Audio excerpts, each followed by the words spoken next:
turning on the recorder. Today is September 4th. This is interviewer LB, participant ID 0422, parent. So before we get started again, because this is a remote session, I need verbal confirmation that you are consenting for yourself and your children to participate. Yes, I am consenting for myself and my children to participate.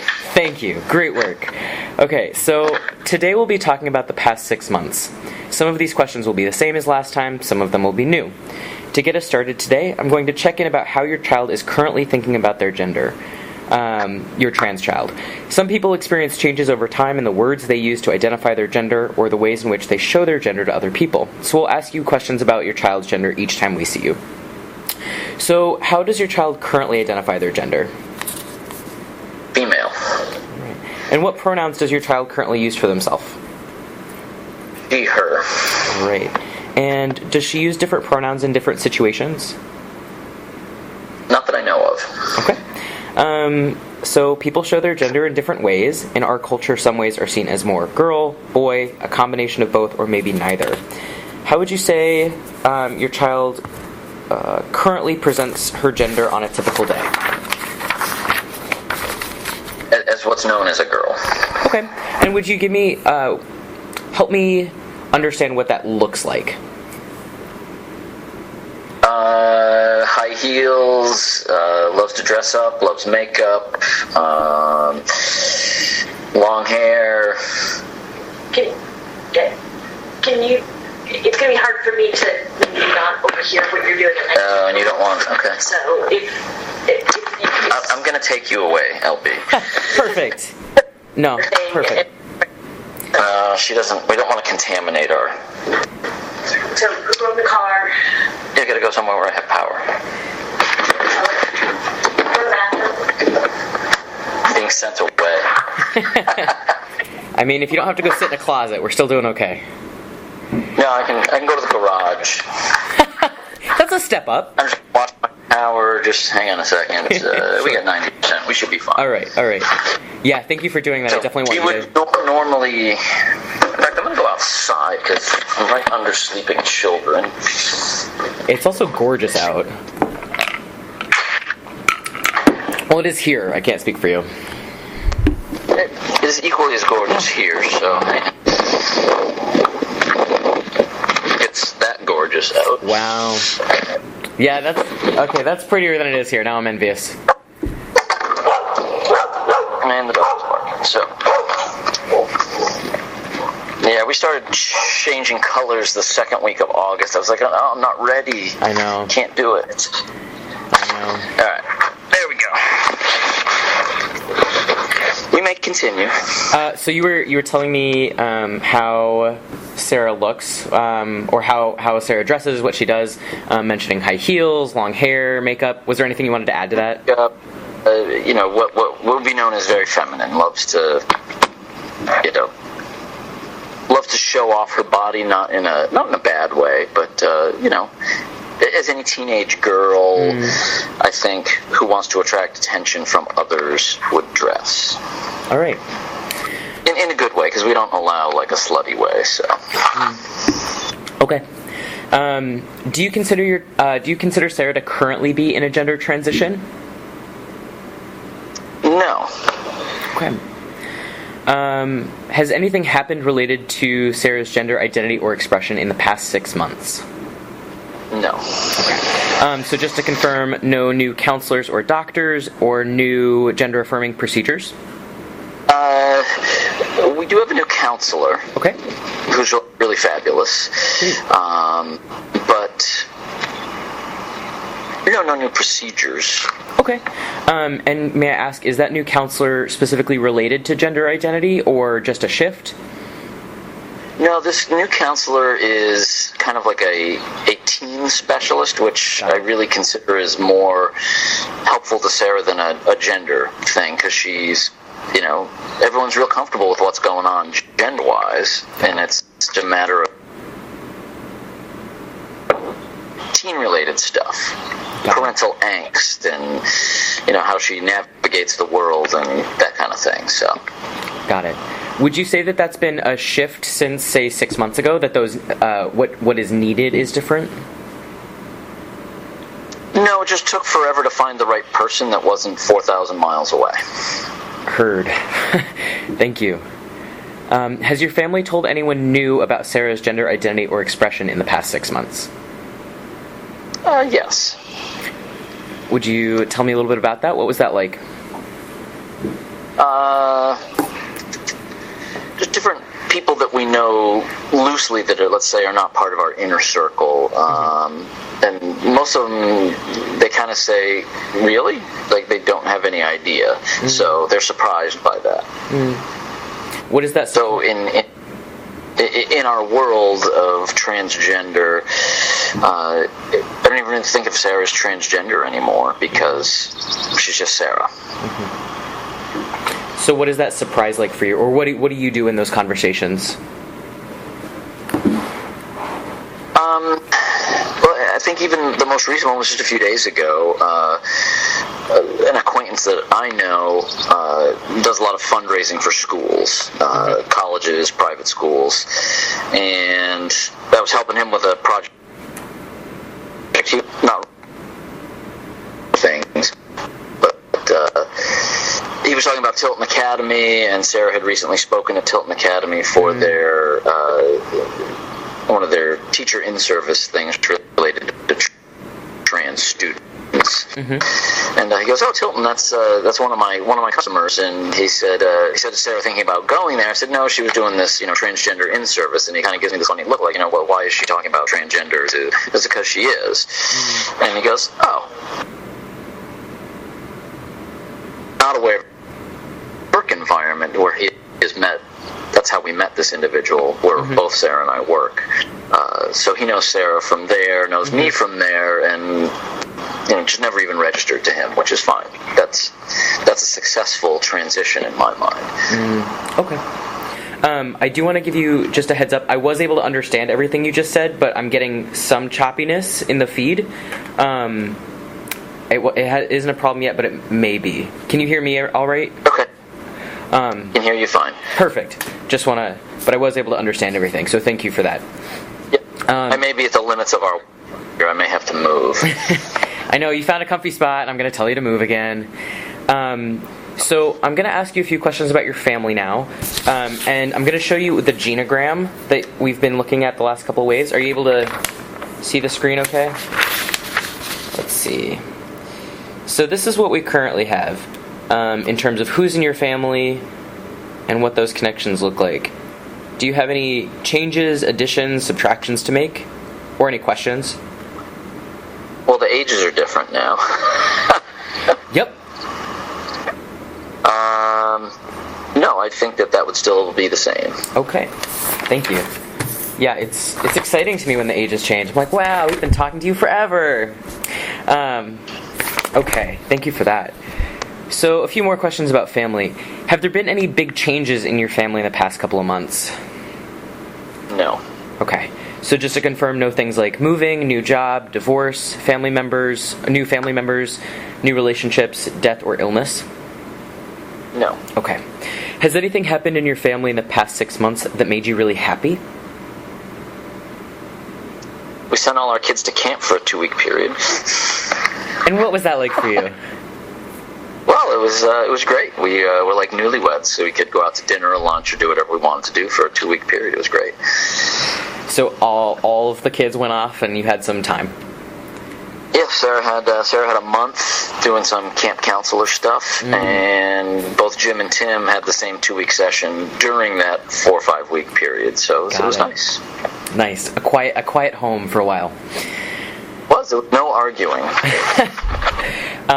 So has anything happened in your family in the past 6 months that has been stressful? No. Okay, I'm glad to hear that.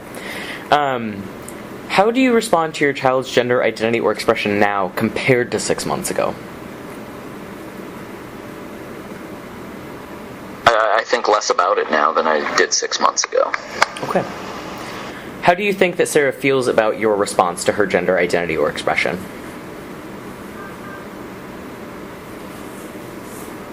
I would think she's I'm trying to put myself in her position and see what she might think. But, certainly she has her moments of her teenage angst, and she may say things that maybe she doesn't really mean. So I try not to get too worked up over the things that I think are coming from an emotional state within her, because once that blows over, they all seem to go away. So. Okay. In what ways, if any, have relationships with people within your immediate family changed over the past 6 months because of Sarah's gender identity or expression? I don't think they have. Okay. In what ways, if any, have conversations with people in your immediate family about Sarah's gender identity or expression changed over the past 6 months? They haven't. Okay. So they, have they... I have some probes to go with that. So have they happened more or less frequently, or gone more or less smoothly in the past 6 months? I think some of it comes from Jim, where he is feeling, maybe she gets special treatment because she's trans. And I think Tim maybe expresses that occasionally, but they've always expressed that. Just, I think it's normal sibling rivalry trying to exploit anything they can get leverage with. So, I don't see it as concerning. It's just, they'll bark that, well, just because she's trans, she gets to do this, or you go easier on her because she's trans. And I'm like, everybody's different. So no, separate is not equal, separate is not fair, it isn't going to go that way, so get over yourself. Do I think it's a problem? No. Do I think it's fairly normal? Probably in families that don't have trans kids, probably they would just say, well, she's got a big ear, you're not good at this. So there'd be something else to exploit. Okay. I think our kids go for the low-hanging fruit because it's easy. Got it. All right. How has Sarah's experience at school will you remind me where Sarah is in school? She will be a junior in high school at Wolfboro, Kingswood Regional. Okay. So going into junior year, or did that start last week? I don't know when school starts anymore. Tomorrow. See, I'm the same. So, all right. So, understanding that she hasn't started the new year yet, how has Sarah's experience at school related to her gender identity affected your family and home life in the past 6 months?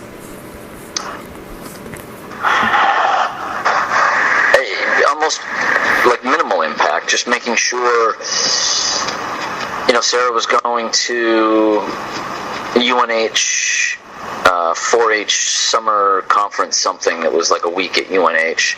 And, a year ago we had to really make sure that the UNH 4-H people were aware of her gender status and, who she was physically, mentally, and, pave the way for that as much as possible. This year, one of the moms that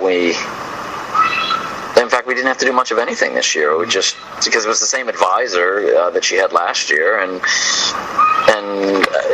we almost required no attention at all. So I consider that it was smoother sailing this year. Sarah went on a chorus trip with school before school got out, and one of the moms that we know, who has a couple of daughters who happen to be friends of Sarah's, was going as a chaperone, so I could just confidently let it lie because this mom was going to be in charge of what was going on, and I trust her.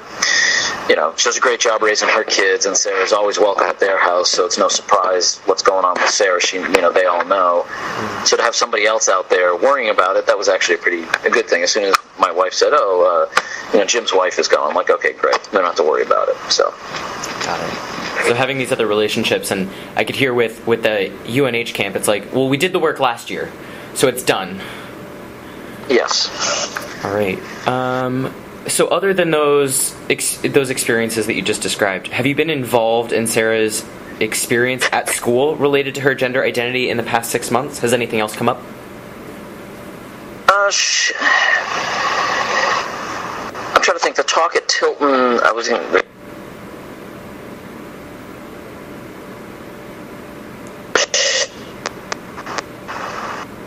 Ooh, I'm losing you a bit, Tom. I think I'm going to need you to repeat. So, she's on like a scholar probe. You can only miss... I didn't say anything, so it's good. Okay. I'll try to sneak around the corner and see if we get better Wi-Fi. I'm so sorry to ask you to move away. I want to make sure I get everything. So you were saying for the Tilton Academy thing. I'll just read one. So Tilton Academy, let's see, who called? I gotta think. A state rep got a hold that we know through HB 478 and Sarah's participation through her team. I don't even know. She has so many letter things in her life.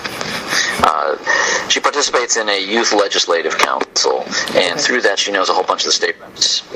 Okay. And one of them got a hold of a lady who was an attorney who helps private schools specifically craft their trans policy and stuff, mostly to, on the surface, make them look inclusive, and the underlying thing is to protect them legally against discrimination stuff. So,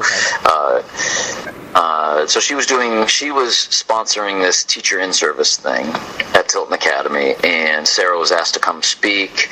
Then they asked me to come speak, and then there is another teacher from Essex Academy, the one that's had all the sexual harassment problems. He's a teacher there, and he's trans, and he's wonderful. What a wonderful writer. So he was participating in the panel. So Sarah is part of a scholar program where she they try not to, she has to have, it can only have so many excused absences. So, call the principal, say Sarah has this opportunity to speak at Tilton Academy, and the principal's like, oh, that's fine. And I said, well, can we use that as an excuse to absence? She goes, oh, absolutely. She'll learn way more doing that today than she will in school, probably. So, so I guess the short point I'm getting to is that the school faculty as a whole, administration as a whole, has been super supportive of what Sarah is doing out there in the trans world. Got it. And got it. Thank you. Okay. I know you said a little bit about Jim and Tim already, but how have your other children been doing in the past 6 months related to Sarah's gender identity or expression? I would say no change. They're no different now than they were 6 months ago. So, for the benefit of someone who doesn't know what it looked like 6 months ago, would you tell me a little bit about how that looks? It's sort of as I explained a couple questions ago. I see what I deem a sibling rivalry between the three. Got it. Again, children looking to exploit weaknesses, as lack of a better, in other children to, use against them to get leverage, to either make themselves look better or to weasel out of a situation and deflect whatever the negative attention they might be getting onto somebody else. So I think they're all pretty crafty at that, and I have seen no change in that. It's sort of been the same since Sarah first became Sarah. Got it. All right.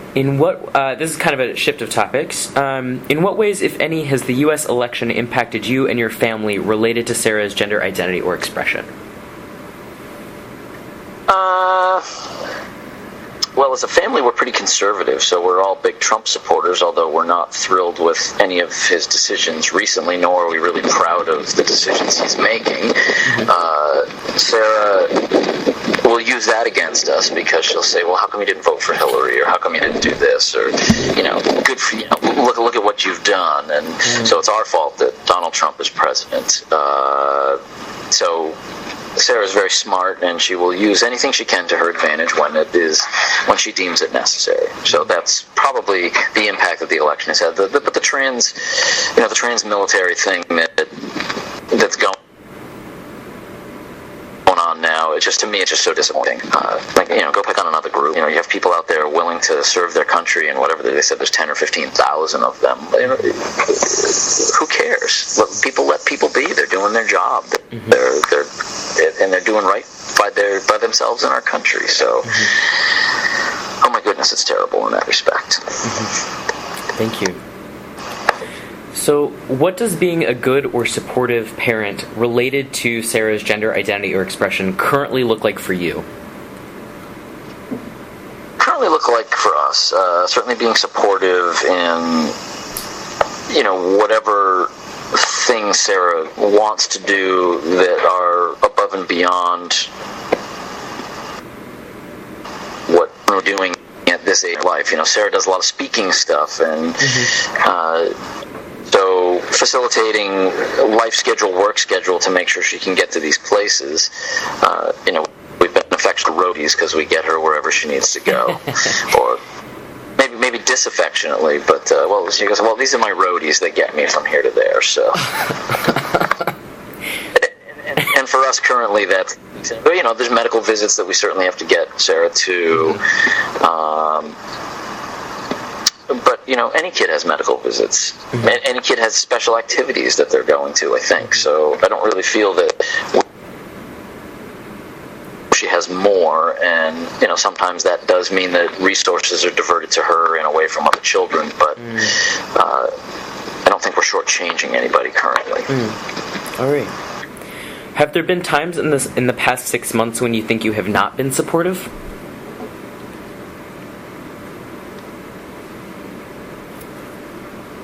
No. Certainly in public with people, and whatever the situation is, are always, super supportive. Sometimes when Sarah's tipping over emotionally, sometimes there's tough love, and telling her she's got to get over it and move on. It's not always going to work the way she wants, so she has to make the best of whatever her scenario is at whatever point in time. And I think Sarah would deem that maybe as being, well, I'm not being supportive enough. But I think that's just a different lens or a different interpretation. Is there, when you say that, are you thinking of a particular recent example? No, Sarah would, maybe like once a month she would, and it was almost like a wave and a storm brewing. You could see where, if she's really tired, if she's been away at a friend's house and stayed up too late, and, gets home, and then you try to her laundry or pick up her mess or, normal kid stuff, then she starts ranting and raving, and we just call it the emotional tip over, because she kind of boils over and tries to deflect any of us trying to hold her feet to the fire to get her laundry done, or do the dishes, or do simple things that people do in the family to help out.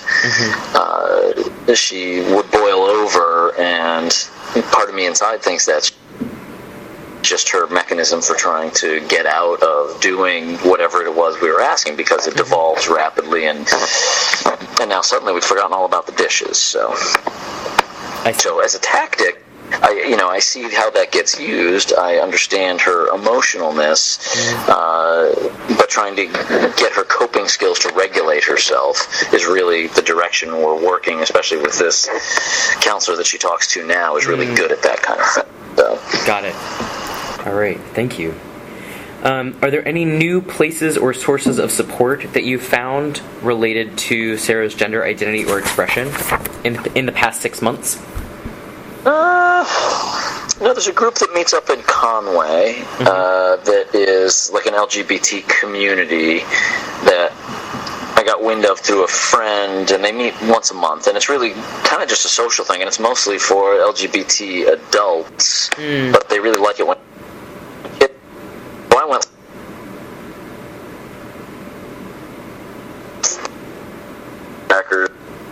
and hors d'oeuvres for a couple hours on a Friday night kind of thing. But Sarah was at camp and couldn't go, so I think next time I will go, and I will take her to the next meeting, just because she'll be home and can do that, and just for her to broaden her exposure in an older community. I think is going to be helpful for that older community as well as for her. Got it. Thank you. Did you use any of the resources from the resource list that we gave you last time? Probably not. All right. I don't even know what's on that list currently. So. Well, you're going to be getting another one, so don't worry. And that's okay. Yeah. The expectation is not, here, take this list, do the thing. But with the list, and regardless of the list, are there any types of resources that you wish you knew more about? Not currently. We're pretty good at ferreting out the information that we need. Because it's out there. You have to look for it sometimes, and the good stuff, it's easy to find because you find people that have been successful with whatever avenue. But we've been pretty good at ferreting it. Got it. So, what do you currently wish people understood about you as the parent of a trans teen?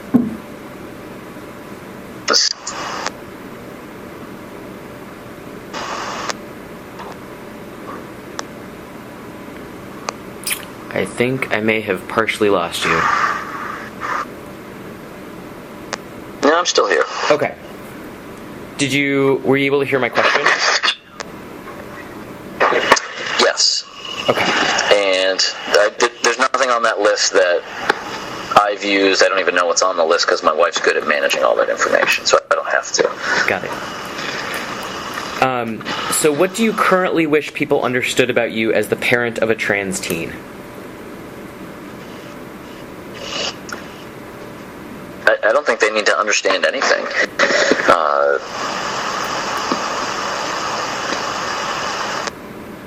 Really hard, and now I don't think it's so hard anymore. So, it is. And everybody has circumstances. Some kids are autistic, some kids are autistic. That's something. I'm thrilled that our situation is one that there's resources and there's things that there's kids that are sick that you can't do anything. Right.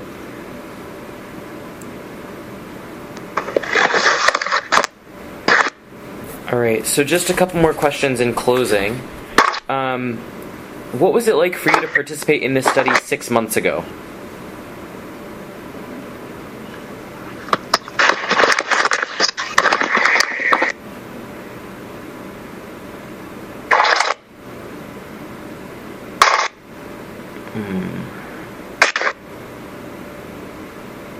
Do I have you?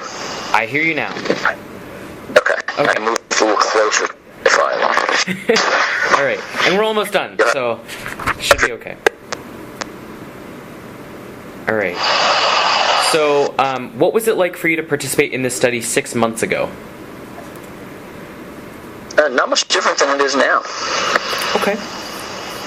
In what ways, if any, do you think your family has been impacted by participating in the study? Well, I'm hoping that with our other children that they of what goes on beyond themselves. Well, Jim in particular. So, but having him be aware that there are things that go on in the world that involve him. All right. So, finally, is there anything else that you'd like to tell me, or anything else I should have asked? I don't think so. All right. Well, thank you so much. And with that, we're finished with the interview and ready to head to the survey. Okay. Do I do the survey by myself, or do I do it with you at my side? Ideally, if we can leave the video on, just in case you have any questions, and then so that when you're finished, you can just let me know that. Okay. Then I'll go back inside. Cool.